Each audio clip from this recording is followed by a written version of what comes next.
Shane Stefanutto, it's been another fine season for the Brisbane Roar, and what an amazing game coming up. Have players found it difficult not to even think about this amazing record that you're going to potentially break if you can make it 36 matches undefeated?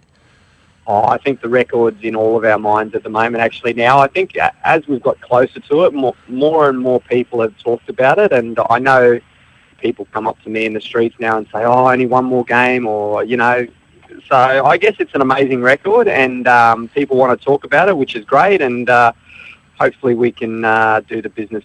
Do you think you can genuinely compare the record of a soccer team with that of a rugby league team where draws are far less common?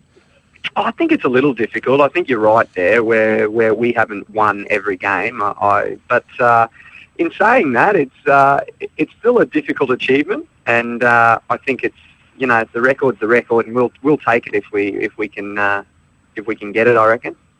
Can you believe that you could be in this position where you haven't lost a match since early last year? It is amazing. Again, we haven't focused long term that much, so along the way we haven't gone, let's get to 18 games or let's get to 30 games or whatever. It's just been week by week, and it's just amazing how it's all rolled along, and how we've just been able to be so successful and over that period play some pretty good football. And this run that you're on, is there a sense of belief within the team that even in difficult circumstances you can still come away without being beaten? Well, we are a gutsy team, there's no doubting from that. We have come down, we have been down in games and we have come back, and that's true testament to the guys. But I don't think we ever go in thinking that we're invincible or anything like that. It's not the case at all, and we know that if we don't work hard, if we don't rock up and follow our system, then anyone can beat us on their day.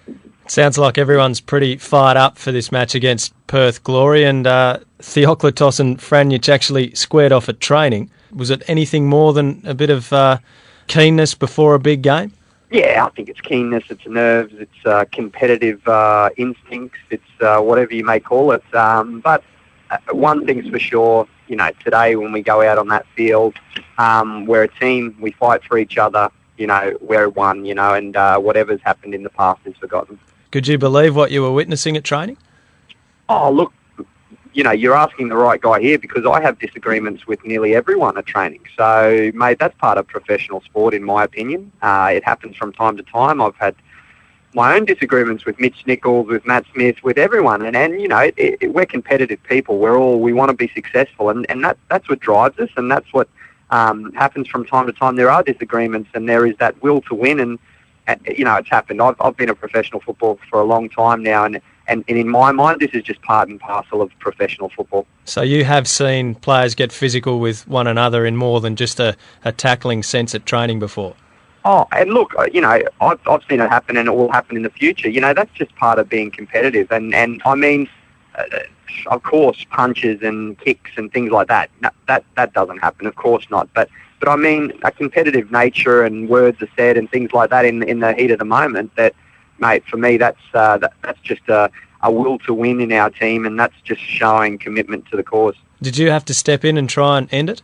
No, mate, I'm no good at stuff like that. So I stay right away from those things. I let the captains and coaches deal with that stuff. What has been Ange Postecoglou's reaction to what happened? Oh, look, we've moved on, and what's done is done. And look, the main focus and the focus all along has been this game against Perth, and nothing will derail that. How do you rate Perth this season? Yeah, a bit up and down. Look, they had a fantastic start to the season. They've assembled a quality squad. There is no doubting that. And on their day, they're a dangerous side. So they'll be a good test for us, and looking forward to it. And Smeltz obviously had gone on a bit of a goal drought by his standards, without a goal in 3 games, but scored last week. How much of a threat do you think he is potentially? He's a massive threat. He's a great striker. He's scored goals wherever he's played. He's someone we've got to watch out for. There's no doubting that. Just on support for this match, because it's almost going to have the feel of a final, isn't it? The build-up certainly has. Do you expect a greater crowd to witness potentially a piece of history than your regular roster games? Yeah, I'd hope so. Look, you're right. It's a big game. it can be history making, and I know people in Brisbane and surrounding areas, they like these big games. So, I would expect more people to come out. As close to 50,000 we could get, that would be fantastic in my opinion. And if you had to compare the performances of the team and the style of football this season with last season, are there any differences from your point of view? Oh, look, there's different personnel there. The system has evolved. The way we're playing has evolved. And so there are differences, but there is still that determination to be successful. That has not been lost on anyone, and that's a good thing. So whoever's come in is, they've fit into our system and they've wanted to be successful. And so now we're rolling along and again, we're on a good run. Well, the week started pretty well, didn't it, with the grand final in the A-League, the event of the year in Queensland sport at the Sports Awards on Monday night, and the coach, Ange Postecoglou, named Coach of the Year as well. There is going to be interest in a coach who's had the results that Ange Postecoglou's had and who is rated so highly. Are there any worries that you might not be able to keep him because clubs with a lot more money to pay a coach like Ange might come knocking? Mate, I'm in denial there, so I know he's got a 3-year contract and I expect him to stay the 3 years, mate. So I don't even want to think about stuff like that. You've got another couple of years on your contract as well, don't you, Shane? Yeah, I do. I have this season and next, so I'm looking forward to the boss staying as well, so that'd be nice. And any years after that for you, do you think? Oh, I hope so, always hope. And, it all depends on your form and the shape your body's in, but I'm feeling pretty good at the moment, so I'd love to continue on, that's for sure. Well, it's certainly going to be a huge match at Lang Park. Let's hope there's a big crowd and some history in the making. Shane Stefanutto, thanks for your time. Always a pleasure.